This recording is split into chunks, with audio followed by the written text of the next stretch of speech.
ላይ እንዳለች አላውቅም። መርፌ ስታስወጋት አየሁኝ አለች። አሁን ሐኪም ቤት ልጄ ለምን ደረሰች አላውቅም። ምን ላይ እንዳሉ አላውቅም። ምን እንደሆነ አላውቅም። ምን እንደሆነች አላውቅም። ምን ደረገቻቸው? እኔ ብሩን አስገባውላት። እዛም ኢትዮጵያም ያለው ለአዩ አስገብቼ መጣሁ። ኢትዮጵያ ያለውን ወደዚህ እንትን ማስመለስ አልችልም እንዴ? አልችልም። እሱ ለአዩ አስገብቼላታለሁ። መቼም ማመልስ እዚህ አሁን ምንም ነገር ሁሉም ነገር ጨርሰህ ነው በቃ እንደዚህ ላይ አሁን ለዚህ ደረጃ ይበቃው? አዎ ምንም የለኝም። ሁሉ ነገር ብርጄ ላይ ያለውን 5 ጨርሻለሁ። እዚህ ጋር በጣም ብዙ አበሾች አሉ። ብዙዎች ታመዋሉ። ብዙዎች የሚሄዱበትን አጥተው የሚቸገሩ አሉ። የሚበሉትን አጥተው ከጎዳና ይበላሉ። ዋዲዴ ማለት ገናለ አትቸገር። خلاص በቃ ካንተ ጋር ቀማሉ። እሺ ጫስተኛ ወደ ቤት ገባ። ጫስተኝ ብኖር ካርለ እንደ የቃምከ ያለው ያው የጫቷን እንኳን አናጣም። ዞር ዞር እያልን ነበር። ካልሆነ በቃ እሱ ጎዳና ላይ ወጥቶ ጫት እየቃመ እኔ ቤቴ ገብቼ ልተኛና ቆንጆ ነገር ልበላ ነው እንዴ? እንግዲህ ውድ ቤተሰብ ቪዲዮውን እንዳያችሁ ከሆነ ዛሬ ሰይድ ለየት ባለ ሁኔታ መጥቷል ማለት ነው። እንግዲህ ካሁን ቀደም ያው እንደሚታወቀው ሰይድ ለእሁድ የቀለበት አሰራ ፕሮግራም አለኝ ምናምን ብሎ እንግዲህ ሁላችሁም ታውቃላችሁ ማለት ነው። ዛሬ ደግሞ የጎዳና ተዳዳሪ ሆኖ መጥቷል ማለት ነው። ሰላም አለይኩም ወራህመቱላሂ ወበረካቱ። ድና የተከበራችሁ የቻናሌ ተከታታዮች በሙሉ ሰላም ሰላም ሰላም፣ እንዴት ናችሁ? እንግዲህ እንዳያችሁ ከሆነ ያው ሰይድ ሱመያ ፍለጋ የመን ሂዶ ያው ሲያጣት ጊዜ የጎዳና ተዳዳሪ ሆኖ ቁጭ ብሏል ማለት ነው። እንግዲህ እንደምታዩት ጫቱን ይዞ እንደዚህ እየበጠቀ ጫቱን እየበጣጠቀ ያው እነሱን መስሎ ቁጭ ብሏል ማለት ነው። በጣም የሚገርም ነው። ታሁን ቀደም ያው እወቁልኝ እነሱም እነ አዩ እንዲሁም ተመልካቾቼ እወቁልኝ ለእሁድ የቀለበት ፕሮግራም አለ ብሎ እንግዲህ መጥቶ ነበረ። ዛሬ ደግሞ የጎዳና ተዳዳሪ ሆኖ መጥቷል ማለት ነው። በጣም የሚገርም ነው።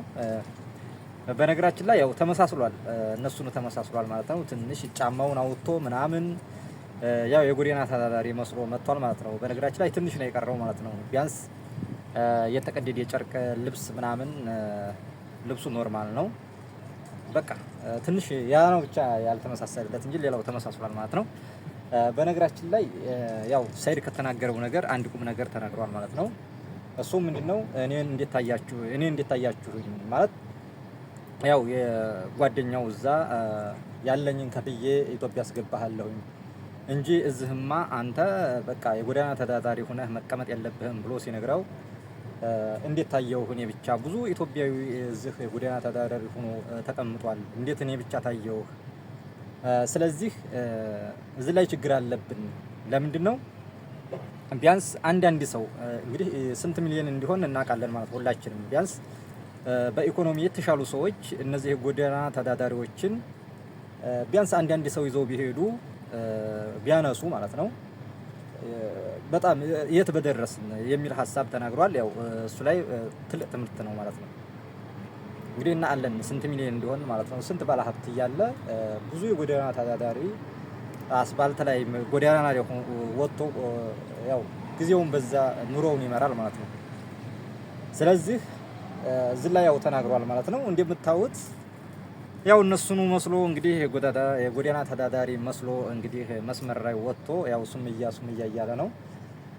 ሱመያም ያው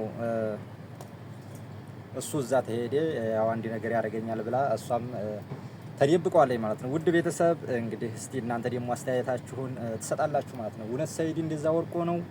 እንግዲህ እሱ እንደተናገረው ከሆነ እጅ ላይ ገንዘብ የለም፣ ስለዚህ በምን ልሳፈር እያለ ይላል። እንግዲህ እዛ የሚቀርጸው ጓደኛው ደግሞ እኔ እሰጥሃለሁኝ የሚስቴንም ወርቅ ቢሆን ሽጬ አገሬህ አሳፍርሃለሁ ምናምን እያለው እንግዲህ በዚህ ሁኔታ ቆይተዋል። እስቲ እናንተስ ምን ትላላችሁ? እውነት ሰይድ ከእጁ ላይ አጥቶ እውነት ይሄ ነገር እውነት ነው ወይንስ እንደው ለድራማ ስራ ነው ወይንስ? እስቲ አስተያየታችሁን ኮሜንት ላይ እጠብቃለሁ። ውድ ቤተሰብ ሱመያም እንግዲህ ያው ባለፈው እንደተናገረው ከሆነ አገባለሁ ብሎ ነበር የመጣው። ዛሬ ደግሞ ያው የመጣበትን ሁኔታ አይታችኋል። በጣም የሚያሳዝን ነው ማለት ነው። በነገራችን ላይ እውነትም ቢሆን ውሸት እንግዲህ በጣም ያሳዝናል። የሰራው ሐረካት በጣም ያሳዝናል ማለት ነው። በዚህ ሁኔታ የሚኖሩ ብዙ ወንድሞች አሉ፣ እህቶች አሉ። ስለዚህ ሰይድ እንደተናገረው ቢያንስ አንድ እንዲያለው አሁን እዛ የወደቁ እህቶች ወንድሞችን የሚያነሳ አካል ቢኖር በጣም ጥሩ የተሻለ ነበረ ማለት ነው። ግን የሚያደርግ የለም ማለት ነው። ስለዚህ ቆይታ ይሄን ይመስል ነበረ። እስቲ እንግዲህ ሰይድ ያው ከጓደኛው ጋር በምን አይነት ሁኔታ እንግዲህ ጫቱን እየቀነጠበ ይገኛል ማለት ነው። እስቲ አብረን እንከተለው፣ እስቲ አብረን እንመልከተው ማለት ነው ከመጀመሪያ እስከ መጨረሻ ሰይድ በምን አይነት ሁኔታ እንግዲህ ያው የመን ያለው ማለት ነው። ወደ ኢትዮጵያ ቀይ መስቀል ካነሳኝ አልገባም እያለ ይገኛል ማለት ነው። እንግዲህ እስቲ ቀይ መስቀል ቶሎ ድረስለት ማለት ነው። እስቲ ወደ ቪዲዮ እንሄድ።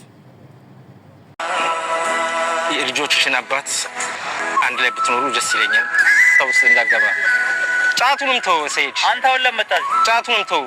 ቅመም አታውቀው ነው ዛሬ ድሮ ላይ ሰው ላይ የምጠላውን ነገር ዛሬ ለምን ትቀማለህ? አንተ ተቀመጥ ካሜው። ኧረ በእናትህ ሰይድ ተው። እኔ ላይ የምጠላውን ነገር ዛሬ አንተ ራስህ ጀመርክ እንዴ? እና እባክህ ሰይድ ተነስና እንግባ ወደ ቤት። ተነስ እሺ በለኝና ሰይድ ተነስ።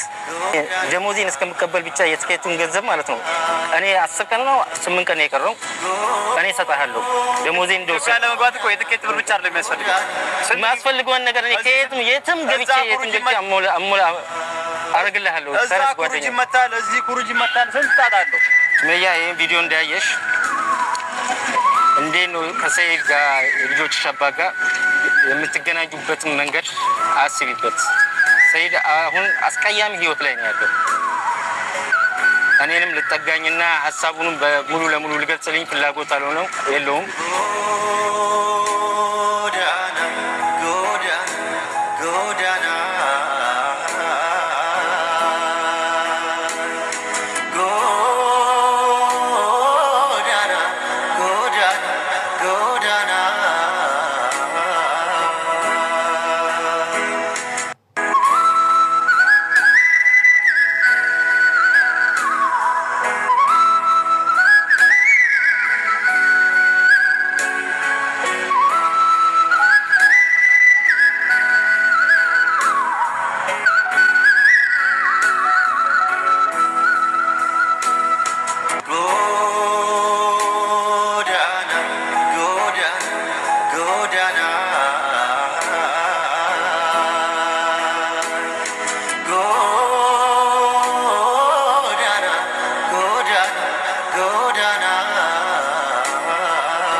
ሰይድን በድብቅ ነው እየቀረጽኩ ያለሁት። ሰይድ መጨረሻው የህይወቱ በዚህ ደረጃ ላይ ደርሷል። የሚገርም ነው። ኢትዮጵያ ሄዶ ነበረ፣ ተመልሶ መጣ። አሁን 3ኛው ዙር ያውና አሁን ሳዩ በጣም ነው አሳዝኑኝ። ከሩቅ ነው፣ ከርቀት ነው እየቀረጽኩ ያለሁት። ሰይድ ያውና መጨረሻው ማሳዘን ያውና ህይወቱ እንደዚህ ጎዳና ላይ ወርቆ ያውና ቃሚ አጫሽ እንደዚህ ሆኖ ቀረ። የሚያሳዝን ነው። የጎዳና ተዳዳሪ እስከ መሆን ደረጃ ደርሷል። ያውና ስጠይቀውና ግባ እኔ ጋ አሁን ብዬ ስጠይቀው እንዲህ ብሎኝ ነው አልፈልግም አለኝ። ለምንድን ነው እንደዚህ ጎዳና ላይ እንትን የምትለው ስል ጨረስኩ ብሬን ያለኝን ጨርሼ ነው አለኝ። በቃ እኔ ጋ አሁን እኔ ቤት ግባ አንድ ላይ እንኖራለን አንዳንድ ነገር እስከምስተካከሉልኝ ድረስ ብሎ እምቢ አለኝ። ፈቃደኛ ሊሆን አልቻለም ለእኔ ጋር መኖር። እኔም ወደ ኢትዮጵያ እንዳልሸኘው ደሞዜ ገና አልደረሰም። ደሞዜን እስከምቀበል ድረስ እኔ ቤት ሁን ብሎ እምቢ አለኝ። ያውና የጎዳና ተዳዳሪ ሆኖ እንዲህ ያውና መንገድ ላይ ቁጭ ብሎ እየቃመ ያሳዝናል። ይሄ ሁሉ በሱመያና በሀዩ የተነሳ ነው።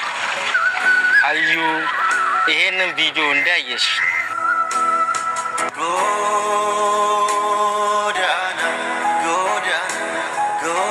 ጸጡም ላንቺ ነው ክፉ ነገር ያጋጥመው እና ሀዩ እባክሽ ተረድተሽ አይተሽ ይሄን ቪዲዮ እንዳየሽ ሱመያን ብትሆኚ የልጆችሽ አባት ነው። አንቺን ፍለጋ ነው እንደዚህ አንቺና ልጆችሽን ፍለጋ ነው እንጂ የተንከራተተ ያለው ለዚህ ደረጃ ለጎዳና ተዳዳሪነት እንዲህ የበቃው። ይሄንን ቪዲዮ እንዳየሽ አይተሽ አንቺ እንዴት እንደምልሽ እንዴት እንደምጠይቅሽ እንዴት ይቅር ብለሽ የልጆችሽን አባት አንድ ላይ ብትኖሩ ደስ ይለኛል። እባክሽ ሱመያ ቢሱ ጎዳ አይ ሰይዴ ሰላም ነኝ። አይ ዝም ብዬ እኮ ነው ፎቶ ለማንሳት ፈልጌ ነው። አይ የቀረጽኩ አይደለም እኮ ፎቶ እያነሳሁ ነው። ጓደኛዬ ቪዲዮ እያነሳሁ እኮ አይደለም እኮ ፎቶ እያነሳሁ ነው እኮ። ኧረ በእናትህ ጓደኛዬ ምን ሆንክ? ጫት ጀመርክ እንዴ? አንተ ምን ሆነህ ነው? ተው እንጂ ጓደኛዬ እና እንግባ ወደ ቤት። ምንድን ነው እንደዚህ የጎዳና ላይ ህይወት አእምሮክ ነው? የጎዳና ላይ ህይወት ደስ ብሎክ ነው አንተ? እዚህ የሚኖረው ኢትዮጵያ አይደል? ወዳላ አበሻው መንገድ ላይ ችግር አለው። ስንት ወር ይተኛሉ? ቢሆንም እነዚህ ወንድሞቻችን አበሾች ናቸው፣ ኢትዮጵያኖች ናቸው። 1 አመት 2 አመት 3 አመት ቢተኛ ሰው ሁላችንም እንደዛው ነን። መግባት ፈልጎ ብቻ እኔም አለቀ በቃ ብር ጨረስኩ። ወደ ኢትዮጵያ መሄጃ አጣሁኝ። ተኝቼ እዚህ ጠብቄ በቃ የመስቀል ሀገር ሄዳል። ካሜራ ሻረረት የቴቲን ከማቱ አቦ ሄዱ አከምቤሎ ፍኔፍ ከማ አከጅማም አከምቤሎ ፍኔፍ ነጩ የወረቀመ ጉያ ሰዲ ያን ነበር ባጭ ሰይዴ እባክህን ተነስ ወንድሜ። አንተን እንደዚህ እያየሁህ ትቼክ ወደ ቤት ሄጄ ምን አይነት እንቅልፍ ነው የምወስደኝ? ምን አይነት ደስታ ነው? ምን አይነት ምግብ ነው የምመገበው? እኔ ስማኝ ከተማ እኔን እያየ ወደ ቤት መሄድ አቃት። እዚህ ጋር ስንት ኢትዮጵያዊ አለ ይተኛ? እዚህ ሀገር ውስጥም ስንት ኢትዮጵያዊዎች አሉ። ሁሉም ሰው አንዳንድ ይዞ ሄዶ ወደ ቤቱ አንዳንድ ሰው ቢያሳድር እስኪሳፈሩ ድረስ አንዳንድ ሰው ቢያስቀምጥ ምን ችግር አለ? እኔ ብቻ ለምን ታየው? እነሱን ለምን አልወሰድካቸውም ነበር?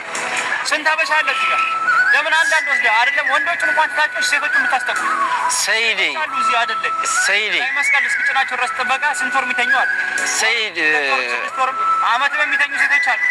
ለምን እነሱን ከመንገድ ላይ አንዳንድ ሴት አንሳችሁ ወደ ቤት አታስገቡ? ሀገር ላይ ብዙ አላችሁ። እባክህን ብራዘሬ በእናትህ ወደ ሌላ ነገር ውስጥ አታስገባኝ። አሁን ከኛ ሰዎች ጋር አታጣላኝ። የየመንን ህይወትን ታውቋለህ፣ የየመንን ላይፍን ታውቋለህ፣ በደንብ ገጭተዋል። እኛም ስንመጣ እንደዚህ አብረን ነበር። ምን ሆነህ ነው? የጎዳና ተዳዳሪ ውድ ተመልካቾቼ እንግዲህ ቆይታ ይሄን ይመስል ነበረ። ያው ሰይድ ያለበት ሁኔታ ይሄን ይመስላል። ያው ሱሰኛ ጎዳና ተዳዳሪ ሆኖ እንግዲህ መጥቷል ማለት ነው። ያው ሱመያም ይሄን ነገር አይተሽ ቶሎ ወደ ልጆች አባት እንድትመጪ ብሎ ነግሯታል ማለት ነው። እንግዲህ ሰይድ ጓደኛም አብሮት ያለው ማለት ነው። ስለዚህ ሰይድም አልገባም፣ ያው ቀይ መስቀል ካላነሳኝ ወደ ኢትዮጵያ የሚባል አልሄድም፣ እንዲሁም ልጆችን ካላይ ወደ ኢትዮጵያ አልሄድም በማለት እንግዲህ ያው እነሱን ተመሳስሎ ጎዳና ላይ ወርቋል ማለት ነው። እጄም ላይ ሳንቲም የለም በሚለው ሁኔታ ነው እንግዲህ አሁን እንደዚህ ወደ ሱስ የገባው ማለት ነው። እስቲ እንግዲህ አስተያየታችሁን እጠብቃለሁ ማለት ነው። እንግዲህ ሰይድ እውነቱን በዚህ ሁኔታ ሂዶ ነው ወይንስ ያው ለቪዲዮ ነው የሚለውን ነገር እንግዲህ ኮሜንት ላይ እጠብቃለሁ ውድ ቤተሰብ።